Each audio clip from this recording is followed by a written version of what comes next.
എന്തൊരു കഷ്ടമാണ്. ഞാൻ പത്രപ്രവർത്തകരിൽ പലരോടും പറഞ്ഞു, കേരളത്തിനെ പിടിച്ചു കുലുക്കിയ ഒരു കേസായിരുന്നു ദിലീപ് കേസ്. അത് ക്ലോസ് കോർട്ടിലാണ് നടക്കുന്നത്. ഞാൻ പറഞ്ഞു, ഒരു വക്കീലിൻ്റെ വേഷത്തിൽ നിങ്ങൾ ആ കോർട്ടിനുള്ളിൽ കയറിയിട്ട് കോർട്ടിൻ്റെ പ്രൊസീഡിങ്സ് റിപ്പോർട്ട് ചെയ്യും, നിങ്ങളെ ഞാൻ സമ്മതിക്കാം. അല്ലാതെ കോർട്ട് ലക്ഷ്യമാകും. ഞാൻ ആകും. ആ കോർട്ട് ലക്ഷ്യം നിങ്ങൾ ഫൈറ്റ് ചെയ്യാൻ തയ്യാറാവണം. അവിടെയാണ് നിങ്ങളുടെ ജേർണലിസ്റ്റിക് മിടുക്ക് കാണുന്നത്. ഈ ഒറിയാന ഫെലാച്ചി, ഇറ്റാലിയൻ ജേർണലിസ്റ്റാണ്, മരിച്ചുപോയി കേട്ടോ. അവർ രണ്ടുപേരെ ഇൻ്റർവ്യൂ ചെയ്തു. ഒന്ന് പോപ്പിനെയും ഒന്ന് നമ്മുടെ യാസർ അറാഫത്ത് അവർക്ക് അപ്പോയിൻമെൻറ്റ് കൊടുത്തില്ല.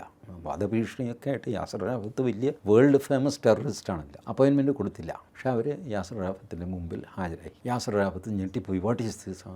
അവർ പറഞ്ഞു, നിങ്ങൾക്ക് പുറത്തേക്ക് പോകാൻ ഇവിടെ ഒരു ഡോറില്ലേ, ഒരു രഹസ്യ ഡോറുണ്ട്. ആ ഡോറിലൂടെ അകത്തേക്കും ആൾക്കാർക്ക് വരാൻ പറ്റും. She came through that. ഹിറ്റ്ലറെ ഇൻ്റർവ്യൂ ചെയ്യണമെന്ന് പറഞ്ഞ ആഗ്രഹമൊക്കെ പറഞ്ഞിരുന്ന ആൾ പോപ്പിനെ ഇൻ്റർവ്യൂ ചെയ്തപ്പോൾ പോപ്പ് എങ്ങനെ പെർമിഷൻ കിട്ടി? അവർ പറഞ്ഞു കൈക്കൂലി കൊടുത്തപ്പോൾ.